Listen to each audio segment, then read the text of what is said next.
दो प्रस्तुतियां मैंने देखी। मेरे को ये बताया गया है कि लगभग 1 दर्जन के आसपास बाहर की संस्थाएं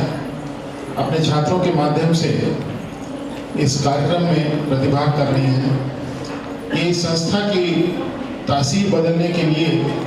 एक बड़ा महत्वपूर्ण कदम है और मेरा ये मानना है कि जहाँ पर छात्र छात्राओं के अंदर एक पॉजिटिव एनर्जी होती है तो उस एनर्जी को यूटिलाइज करने की जिम्मेदारी शैक्षणिक संस्थाओं की है। आपकी ऊर्जा को एक सकारात्मक दिशा में लेके जाना और उसका भविष्य के लिए एक सदुपयोग करने की एक रणनीति के तहत एक कार्य योजना तैयार करना और उसके अनुरूप आपको चलाना, ये पूरे शैक्षणिक तंत्र की जिम्मेदारी होती है। मैं उत्तराखंड तकनीकी विश्वविद्यालय में कुलपति के रूप में जुलाई 2022 से अपनी सेवाएं दे रहा हूं और इस उत्तराखंड राज्य के अंदर उच्च शिक्षा के मामले में एक अपना देश के अंदर इस राज्य का अपना एक स्थान है,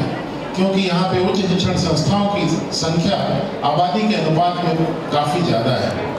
एक बहुत छोटी आबादी का राज्य है, लेकिन पर्वतीय राज्य होने के नाते यहाँ पर बाहर के लोगों को आकर के शिक्षा के लिए अपने जीवन का कुछ समय बिताने का जो सुअवसर ये राज्य प्रदान कर रहा है, ये हम सभी के लिए गौरव की बात है। ऐसी परिस्थिति में ये हम सब के लिए बहुत महत्वपूर्ण हो जाता है कि हम लोग ये सुनिश्चित करें कि हमारी जो शैक्षणिक यात्रा है पूरी गुणवत्ता के साथ संपन्न हो, प्रत्येक गतिविधि में शुचिता रहे और हम जो भी अपने मानव संसाधन तैयार करें वो आज की जो सामयिक आवश्यकताएं हैं, इसमें समाज के सामने जो चुनौतियां हैं, जो हमारी सभ्यता को आगे ले जाने का जो हमारा संकल्प है और पूरे वैश्विक स्तर पर भारत जिसके पास सबसे ज़्यादा संख्या में युवा आबादी है, हमें अपनी युवा आबादी को एक सही दिशा में लगाने की एक बहुत बड़ी जिम्मेदारी निभानी है और इसमें शैक्षणिक संस्थाओं के साथ साथ छात्रों और उनके अभिभावकों और समाज के प्रत्येक अंग की एक बड़ी महती भूमिका है। हमें इस बात को समझना चाहिए, यहाँ पर जितने छात्र बैठे हुए हैं, आप किसी भी पाठ्यक्रम के हों, ये महत्वपूर्ण नहीं है। महत्वपूर्ण ये है कि आप जो कुछ भी करें पूरे मनोयोग से करें, शिद्दत के साथ करें और आपका कमिटमेंट, आपका पैशन वो दिखना भी चाहिए। चाहे आप कल्चरल एक्टिविटीज में हो, चाहे एकेडमिक्स में हो, आपकी क्रिएटिविटी हर समय हर क्षण परिलक्षित होनी चाहिए। ये हमारी आप सबसे अपेक्षा है, विशेष करके युवाओं से। आप जानते हैं कि भारत के प्रधानमंत्री ने उत्तराखंड राज्य के बारे में ये कहा था कि आने वाला दशक उत्तराखंड का है। ये बात यूं ही भले निकली हो, लेकिन आज इस बात ने हम सब के सामने एक लक्ष्य निर्धारित कर दिया कि हमें इस राज्य के अंदर जो भी हमारे शैक्षणिक संस्थाएं हैं, जो भी शैक्षणिक संसाधन हैं, जो भी हमारी आधारभूत सुविधाएं हैं, जो भी हम मानव संसाधन तैयार करने में अपनी जो अपने भूमिका तैयार की है, उसको पूरी निष्ठा के साथ संचालित करेंगे। इसमें समाज के प्रत्येक अंग, विशेष करके अभिभावकों की एक बड़ी महत्वपूर्ण भूमिका है और अभिभावकों को सबको ये मान करके चलना चाहिए कि आपने जिस प्रकार अपने जीवन में कोई शॉर्टकट नहीं अपनाया, अपने बच्चों को भी ये सिखाएं और उनके अंदर इस बात का भाव पैदा करें कि जीवन में कुछ भी शॉर्टकट नहीं होता। हर चीज के लिए आपको प्रयास करना होगा, आपको समय देना होगा, अपनी ऊर्जा लगानी होगी। यदि आप किसी भी प्रकार से किसी भी पहलू पर कोई आप शॉर्टकट अपनाते हैं तो निश्चित रूप से आप अपने साथ धोखा करते हैं, समाज में किसी और पर कोई फर्क नहीं पड़ता। ये कहना बहुत आसान है कि हमने ये उपलब्धि इस रास्ते से कर ली, लेकिन जिस रास्ते से वो उपलब्धि होती है, यदि वो रास्ता शुचिता का नहीं होगा, यकीन मानिए जीवन में कभी न कभी किसी न किसी समय आपको उसकी कीमत चुकानी होगी, जो इतनी भारी होगी कि आप वापस मुड़ करके उसका जब एहसास करेंगे तो आपको लगेगा कि आपने जीवन में बहुत बड़ी गलती कर दी। क्योंकि आज का ये समय, आज जो कार्यक्रम है, इस समय कोई इसकी थीम नहीं है, थीम सिर्फ एक व्यवहारिकता है। तो इस व्यवहारिकता के नाते मैं आप सबको इस बात के लिए और आह्वान करना चाहता हूँ कि आपको समाज ने आपको जो कुछ दिया है, आपको उसके प्रति ग्रेटफुल होना चाहिए। ग्रेटफुलनेस एक बहुत बड़ा एट्रीब्यूट है, ये एक ऐसा गुण है, यदि आप अपने वातावरण, अपने समाज, अपने परिवेश के प्रति ग्रेटफुल हैं, तो निश्चित रूप से ये समाज, वातावरण और परिवेश आपके लिए बहुत कुछ देगा। आप सभी जानते हैं कि इस 21वीं शताब्दी, 21वीं जो हमारी सदी चल रही है, इस सदी में पूरे विश्व के पास एक बहुत बड़ी संभावना भी है और एक बहुत बड़ी चुनौती भी है। विशेष करके ये जो डिजिटलीकरण हुआ है, इस डिजिटलीकरण ने पूरे वैश्विक मानचित्र पर एक नए प्रकार की समस्याओं को स्वतः जन्म दे दिया है। चाहे वो आर्टिफिशियल इंटेलिजेंस के माध्यम से हो, चाहे वो साइबर सिक्योरिटी के माध्यम से हो। आजकल आप अमूमन विगत कई माह से ये बात देख रहे हैं कि डिजिटल अरेस्ट नाम की एक प्रक्रिया है, जिसमें कि लोगों के साथ साइबर सिक्योरिटी की जो थ्रेट्स हम सब के सामने आ रही हैं, वो निश्चित रूप से हम सब, हमारे जो युवा पीढ़ी है, उसको इस बात के लिए उद्वेलित जरूर करती होंगी कि इसका कोई समाधान क्यों नहीं। समाधान इसलिए नहीं है क्योंकि जो आपकी क्रिएटिविटी है, जो ह्यूमन इंटेलिजेंस है, वो किसी भी आर्टिफिशियल इंटेलिजेंस और किसी भी टेक्नोलॉजिकल एडवांसमेंट से बहुत आगे है।